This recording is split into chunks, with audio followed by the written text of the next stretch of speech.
Hello, Matt here from ChemistryStudent.com. In this video, we're going to look at shapes of molecules and VSEPR theory. We're going to talk about the different shapes molecules can have, the reasons why different molecules have different shapes, and how to predict the shapes of simple molecules using valence shell electron pair repulsion theory, VSEPR. Before we talk in detail about shapes of molecules, there are a few essential ideas you need to be comfortable with. Simple molecules are made up of groups of atoms covalently bonded together. Polyatomic ions are made up of atoms covalently bonded together in small groups that have an overall charge. Often this charge is spread out throughout the whole ion. A covalent bond forms when two atoms share a pair of electrons and the nuclei of each atom is attracted to the shared electron pair, pulling the atoms close together. A lone pair of electrons refers to a full orbital an atom has in its outer shell that isn't involved in bonding with another atom. Recap done? Let's go! Molecules and polyatomic ions exist in 3 dimensions, and the overall shape they have is determined by the way the atoms arrange themselves around each other in space. When an atom forms covalent bonds with other atoms, the negatively charged electrons in each covalent bond repel electron pairs in the other covalent bonds. This repulsion between the bonds causes them to position themselves as far away from each other as possible. We describe the positions of bonds to each other using bond angles. A bond angle is the angle between 3 bonded atoms, with the atom in the middle of the 3 considered the central atom. For example, when a single carbon atom bonds to 4 hydrogen atoms, forming the molecule methane, there are 4 covalent bonds around the central carbon atom, each with 2 negatively charged electrons in a pair. These negatively charged electrons repel each other, and to minimize this repulsion, each bond will try and position itself as far away from the neighboring bonds as possible. In this situation, the angle between one hydrogen atom, the central carbon atom, and another bonded hydrogen atom ends up being 109.5 degrees. This 109.5 degrees is described as a bond angle. We can actually try and visualize this by using balloons representing the bonding pairs of electrons in each covalent bond. If I take 4 identical balloons and tie them to a central point, they will naturally arrange themselves equally spaced, with each balloon pointing in a different direction. And if we were to measure the angles between the centers of those balloons to the middle point, the angle would be, surprise, surprise, 109.5 degrees. Or at least hopefully quite close.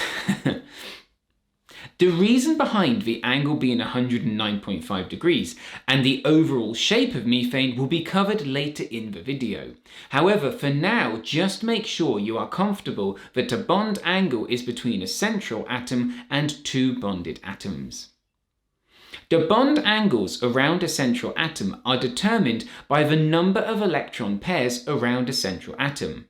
The more electron pairs there are around a central atom, the smaller the bond angles will be, as there is a greater degree of repulsion and less available space for the bonds to be as far away from each other as possible, meaning they are forced closer together. The interesting thing, however, is that some atoms also have lone pairs of electrons, as well as bonding pairs of electrons. The lone pairs of electrons around a central atom also repel electron pairs in covalent bonds.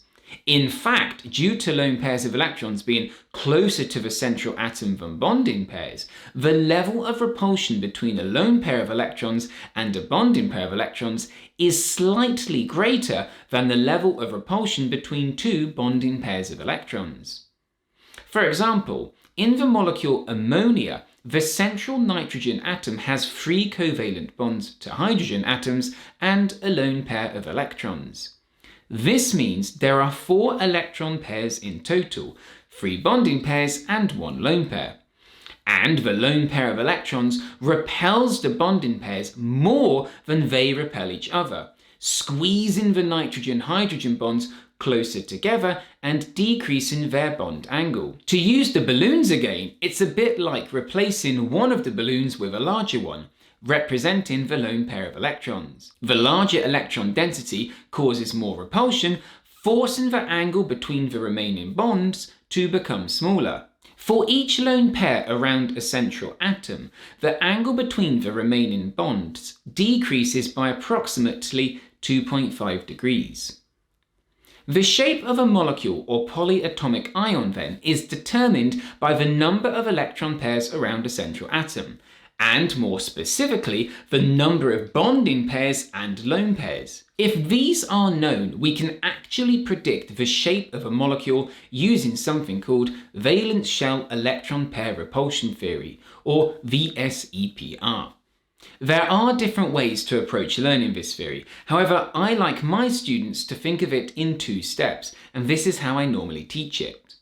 First, we consider the total number of electron pairs, or electron regions, around the central atom. This gives us a starting arrangement before we consider the bonding and lone pairs of electrons to give us a final shape. For 2 electron regions, they will arrange themselves in a linear way, with 180 degrees between each region. For 3 electron regions, they will arrange themselves in what's called a trigonal planar arrangement, with 120 degrees between each region. For 4 electron regions, they will arrange themselves in what's called a tetrahedral arrangement, with 109.5 degrees between each region. For 5 electron regions, they will arrange themselves in what's called a trigonal bipyramidal arrangement, with 180 degrees and 120 degrees between each region. And for 6 electron regions, they will arrange themselves in what's called an octahedral arrangement, with 90 degrees between each region. This is our first step, almost considering each electron region as a balloon. The arrangements of the balloons will depend on the number there are around a central point, the atom. Now, we need to consider how many of the electron regions are bonding pairs and how many are lone pairs of electrons. If the central atom has no lone pairs of electrons, then the number of bonding pairs is the same as the number of electron regions, and the shape and bond angles are the same as the starting arrangement. For example, 2 bonding pairs and no lone pairs would give a linear shape, with a bond angle between the bonds of 180 degrees.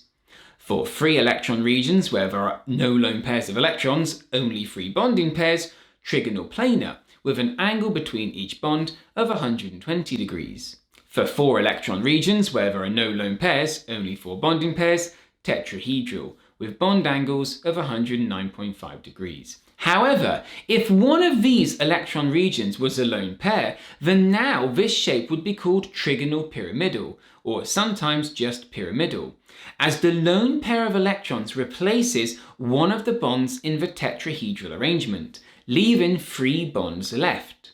The lone pair of electrons also repels the remaining 3 bonds more than they repel each other, decreasing the bond angle from 109.5 degrees to approximately 107 degrees. If 2 of the electron regions were lone pairs, then now this shape would be called nonlinear or bent, as 2 of the bonds in the original tetrahedral arrangement are replaced with lone pairs of electrons, leaving 2 bonds left behind. Again, each lone pair of electrons repels the remaining 2 bonds more than they repel each other, decreasing the bond angle from 109.5 degrees to approximately 104.5 degrees, a 2.5 degree decrease per lone pair of electrons. For 5 electron regions where there are no lone pairs, only 5 bonding pairs, this shape would be trigonal bipyramidal, with bond angles of 120 degrees and 90 degrees. If again, however, one of these electron regions was a lone pair, then now the shape would be described as a seesaw, with bond angles of just under 180 degrees and 120 degrees. Just under, because the lone pair of electrons would cause increased repulsion and decrease the bond angles slightly. For 6 electron regions where there are no lone pairs, only 6 bonding pairs, octahedral, with bond angles of 90 degrees. Even more interesting, however, is if 2 of these electron regions are lone pairs, with 4 bonding pairs. Now the shape is described as square planar, with bond angles between each bond of 90 degrees. The bond angles are 90 degrees as each lone pair would repel the bonding pairs equally, meaning they are effectively pushed equally from opposite sides, meaning no change overall. At this level, you should be able to use these rules to predict shapes of molecules for central atoms with up to 6 electron regions. However, there are a few very common examples to help. Carbon dioxide, CO2, is linear, with a bond angle of 180 degrees. This is because the central carbon atom has 2 electron regions around it, both of which are bonding. We count a double or triple bond as one bonding region, and treat them as a bonding pair. And there are no lone pairs of electrons here, meaning linear. Boron trifluoride, BF3, is trigonal planar, with a bond angle of 120 degrees.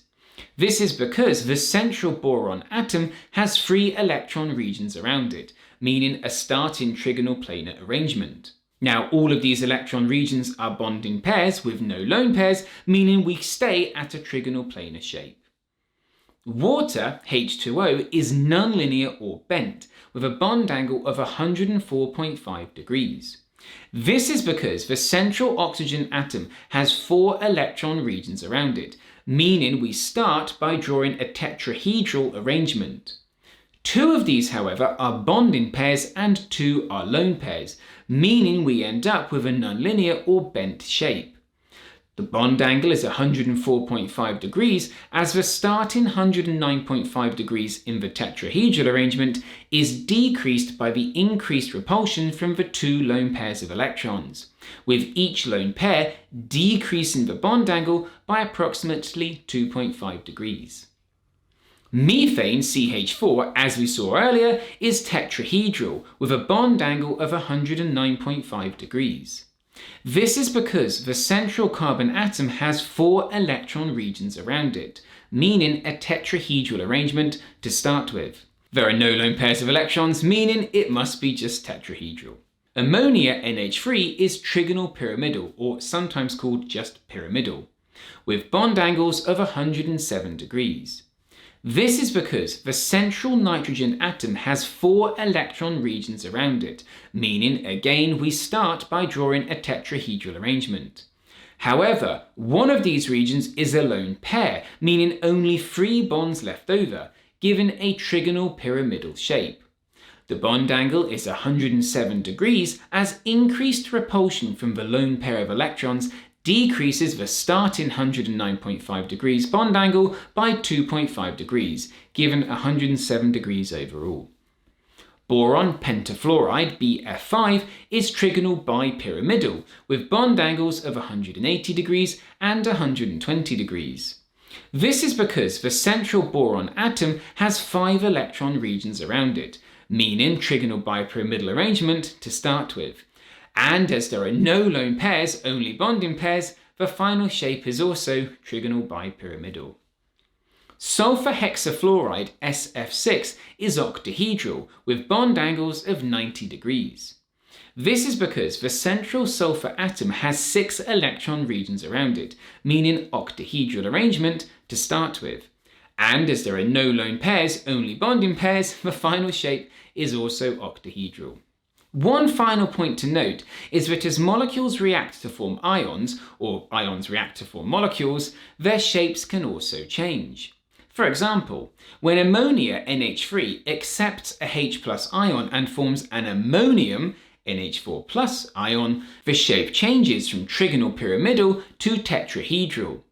This is because in both the NH3 and NH4+ ion, there are 4 electron regions, meaning a tetrahedral arrangement. However, in NH3, ammonia, one of the electron regions, as we've seen, is a lone pair of electrons, giving a pyramidal shape. In ammonium NH4+, however, there are still 4 electron regions, but now no lone pairs, meaning a tetrahedral shape. So, to summarize, molecules and polyatomic ions have a 3-dimensional shape, and this shape is based on the bond angles between bonds to a central atom in the molecule. Bond angles are based on the repulsion between bonding pairs and lone pairs around the central atom. Lone pairs of electrons cause increased repulsion than bonding pairs of electrons, decreasing bond angles by approximately 2.5 degrees compared to repulsion between bonding electron pairs only. The shape of a simple molecule or polyatomic ion can be predicted using VSEPR, valence shell electron pair repulsion, theory. The number of electron regions around a central atom is used, along with the number of bonding pairs of electrons and lone pairs of electrons, allowing us to determine the final shape. First, the number of electron pairs is used to give a starting shape, and then any lone pairs of electrons are substituted in for bonding pairs and the final shape determined. 2 electron pairs with no lone pairs gives a linear shape with bond angles of 180 degrees. 3 electron regions with no lone pairs gives trigonal planar with bond angles of 120 degrees. 4 electron regions with no lone pairs gives tetrahedral shapes with bond angles of 109.5 degrees. 4 electron regions with 1 lone pair gives trigonal pyramidal with bond angles of 107 degrees. This is also sometimes just called pyramidal. 4 electron regions with 2 lone pairs gives a nonlinear or bent shape with bond angles of 104.5 degrees. 5 electron regions with no lone pairs gives trigonal bipyramidal shapes with bond angles of 120 and 180 degrees. 6 electron regions with no lone pairs gives octahedral with bond angles of 90 degrees. And 6 electron regions with 2 lone pairs gives square planar with bond angles of 90 degrees. I hope you found this video useful. Please check out other relevant videos in the links given in the description below, and visit chemistrystudent.com for free notes and revision materials.